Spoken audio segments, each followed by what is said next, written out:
A publicidade ela tem como objetivo principal estimular a compra e o consumo de alimentos, né? E, em geral, essa publicidade é de alimentos que têm uma grande quantidade de energia, grande quantidade de calorias, que promovem ganho de peso.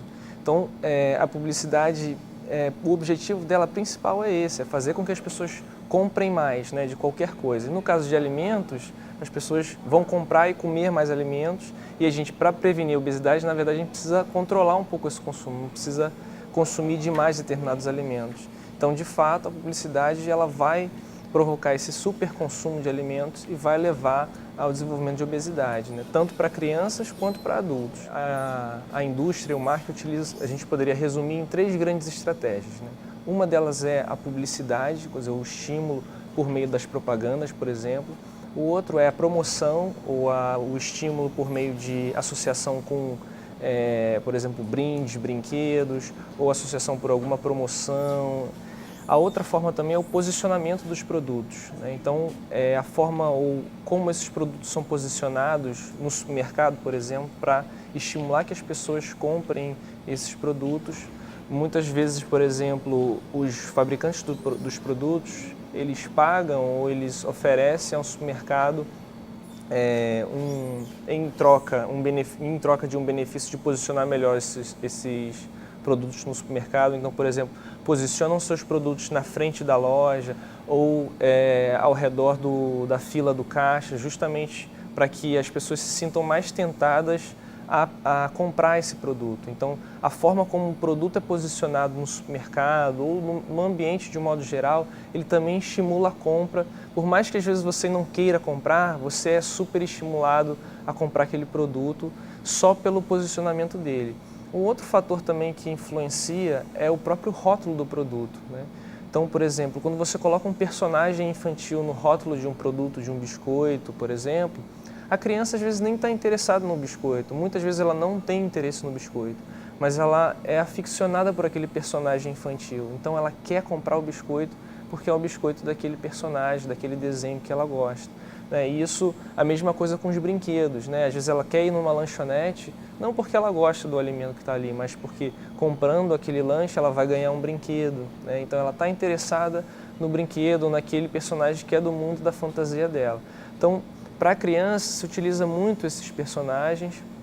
O rótulo dos produtos também para os adultos, em muitos casos, por exemplo, os produtos eles podem ser desenhados, ou o rótulo pode ser desenhado de forma que o consumidor ele acredite que aquele produto seja mais saudável, mesmo não sendo. Então eles podem agregar, por exemplo, mais frutas na embalagem, você achar que tem muita fruta e não ter, e ser super artificial. Ou eles podem dizer, por exemplo, tem mais alguma coisa, ou novo, né? Esses sinais que eles colocam no rótulo que fazem com que as pessoas se sintam mais encorajadas a comprar aquele produto. Uma das coisas que é importante, no caso da reversão da obesidade, primeiro, assim, promover a alimentação adequada, promover o retorno ao hábito de cozinhar os próprios alimentos, isso é muito importante, e ao mesmo tempo frear o que vai contra a alimentação saudável. Então a gente precisa trabalhar nas duas frentes. Não é suficiente, por exemplo, oferecer só informação para as pessoas do que é saudável, do que não é saudável, justamente porque as pessoas tomam decisões independente da informação que elas têm. A publicidade ela é feita de uma forma para você passar por cima das informações que você tem. Ela trabalha com a persuasão, ou seja, fazer com que você tome uma decisão independente de você daquele produto ser bom, ou independente de você fazer um julgamento se aquilo é bom ou não para você.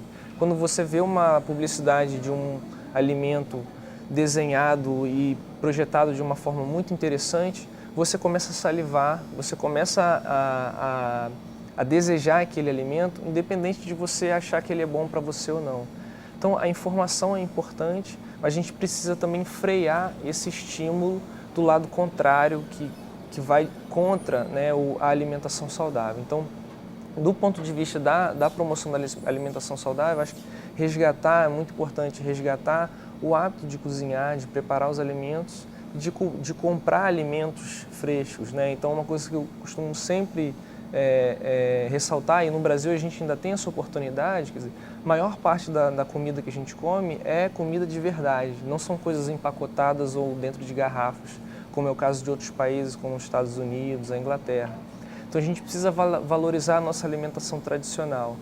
E um exemplo importante disso, tanto para preparar os alimentos, como para comprar os alimentos, é se a gente fizer mais as nossas compras na feira do que no supermercado, a gente vai estar se protegendo mais dessa exposição dos rótulos, de como esses produtos são expostos no supermercado para estimular a nossa compra, e a gente vai estar mais perto dos alimentos tradicionais, dos alimentos frescos, né? Dos peixes, a gente vai estar das frutas, das hortaliças, dos cereais, que ali na feira a gente encontra tudo que a gente precisa para comer bem, para comer com prazer e para comer saudável, né? Então, quanto mais a gente, até na decisão de compra e no local de compra, é importante a gente valorizar os mais tradicionais também, não só quando a gente está cozinhando, mas quando a gente está comprando a comida que a gente vai preparar também.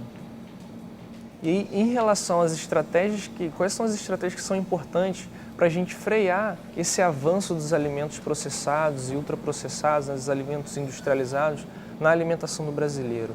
As duas formas mais efetivas de fazer isso é a gente mexer no preço e mexer na publicidade, ou seja, se a gente tirar a publicidade desses alimentos hoje do ar, a gente certamente vai diminuir o consumo desses produtos tão saudáveis. Isso a gente não tem dúvida, né? A gente tem muita evidência que mostra isso. A outra coisa é a gente mexer no preço. Se a gente aumentar o preço desses produtos, as pessoas vão comprar menos. Se a gente diminuir o preço dos produtos mais saudáveis, ou das frutas e hortaliças, por exemplo, as pessoas vão comprar mais. Então, o preço é a estratégia que é mais efetiva em termos de mudança de consumo, mais do que a informação, porque as pessoas elas são estimuladas a comer uma coisa ou outra. Então, se a gente tira a publicidade desses alimentos ruins, elas vão reduzir, e se a gente aumenta o preço, vai criar uma dificuldade para elas comprar, elas também vão comprar menos. O nutricionista ele tem um papel fundamental na construção, principalmente, não só como a gente poderia dizer, dos parâmetros, né, ou assim, dos limites que deveriam ser estabelecidos em relação aos nutrientes que são oferecidos para as crianças, por exemplo, na escola, né? Então isso é uma responsabilidade do nutricionista. Na hora que ele está planejando um cardápio, por exemplo, nas escolas, ele precisa respeitar um limite e não ultrapassar, por exemplo, quantidades de açúcar ou de gordura que seriam recomendáveis para as crianças, né? Então esse é um papel que é do nutricionista muito importante, de cuidar para que a alimentação que vá para as crianças seja uma alimentação saudável. E outros aspectos que não são só ligados aos nutrientes e que ajudam também o nutricionista a tomar essa decisão, são simplesmente baseados na proporção de alimentos que devem ser frescos, ou seja, alimentos que não são processados. Então o nutricionista também é o responsável por cuidar e monitorar o quanto que as crianças vão consumir de alimentos processados e tentar fazer com que as crianças comam o mínimo possível de alimentos industrializados e o máximo possível de alimentos frescos, né?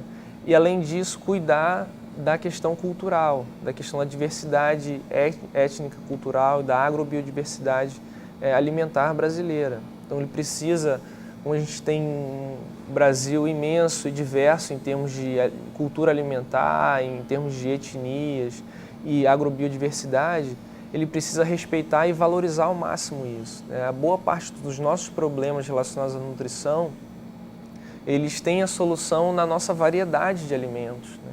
Então, quanto mais a gente conseguir valorizar a alimentação tradicional daquela região, resgatar os significados culturais dessa alimentação, e esse é um papel fundamental do nutricionista, mais a gente vai se aproximar de uma alimentação mais saudável de um ponto de vista mais amplo, integral, não só uma alimentação saudável que é definida só por nutrientes, quantidade de açúcar ou gordura, mas uma alimentação que ela é saudável do ponto de vista social, cultural, ambiental também. Tchau, filho. Tchau, mãe. Tchau, filho. Tchau. Tchau, filho. Tchau, mãe. Tchau, filho.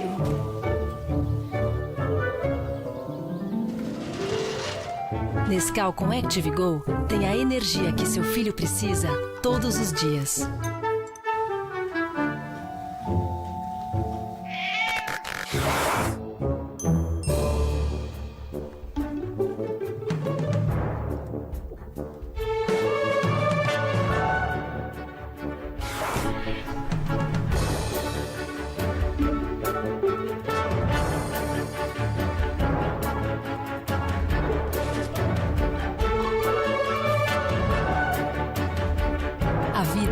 pode ser só no sofá. Nescau, energia para todo dia virar história. Essa é uma propaganda que começa com uma mãe caracterizada como uma mãe bem-sucedida, bonita e que boa parte das mulheres que estão assistindo a propaganda se identificam ou almejam, né, ser aquela mulher bonita, bem-sucedida e, ao mesmo tempo, a propaganda já associa que para você ser bonita e bem-sucedida, você não pode dar muito tempo ou não pode dar muita importância para a sua alimentação. A alimentação da mãe é simplesmente um biscoito e sai correndo, dá o tchau para o filho. E o filho, ele fica no sofá jogando um joguinho e ali entretido e dá o tchau para a mãe e vai embora. E ela vai embora e ele fica no sofá. E o sofá começa a engolir ele, né? E a mãe leva um tempo para perceber que o sofá está engolindo. Até que a mãe nota que o menino desapareceu e ela prepara um copo de Nescau e para em frente ao sofá. E nisso o menino levanta, o menino já é o próprio sofá, ele está imerso no sofá e levanta. E aí ela serve o Nescau para o menino. E aí, de novo, o café da manhã do menino é um copo de leite com Nescau. Então, de novo, você restringe a alimentação da criança Então, a mãe passou a fazer nada, se preocupar nada com a alimentação, por um grande plus, né? Assim, que agora ela oferece alguma coisa para o filho, ela dá um copo de leite com Nescau. E depois que ele toma esse leite com Nescau, ele começa a rasgar o sofá que está em volta dele, ele vê uma bola, e é como se esse Nescau provocasse nele a vontade de jogar bola, né? Que já é uma inverdade, porque não existe nenhuma evidência que mostre que tem algum produto que você vai tomar e que vai fazer você sair correndo e sentir vontade de jogar bola, né? Então já provoca esse efeito mágico do produto, que é de fazer o menino se tornar ativo e sair do sofá. E a outra coisa que é importante é que a propaganda diz que esse produto tem a energia que o menino precisa, né? Mas eu diria que esse produto tem a energia que o menino não precisa, que é a energia que é fonte de açúcar. 86% desse Nescau é açúcar. Então praticamente como se a mãe estivesse dando um copo de leite com açúcar para o menino, né? É a mesma coisa. Então isso significa que, e além disso, a quantidade de açúcar que vai no leite, que é a porção que vem na embalagem, ela supera a quantidade de açúcar que uma criança nessa idade poderia tomar. Então você tem muito mais açúcar do que essa criança poderia tomar num dia inteiro, né, só num único copo de Nescau. E aquilo é a única refeição que ele fez no café da manhã, né, antes de sair para jogar bola com os amigos. Então, você vê como que a propaganda ela é feita para comunicar com a mãe, né, para comunicar com as crianças, e ela trata de outros elementos, né, relacionados à relação da mãe com o filho e da alimentação da mãe e do filho, né, e o quanto que isso distorce, né, e a importância da alimentação como é colocada de lado o tempo todo.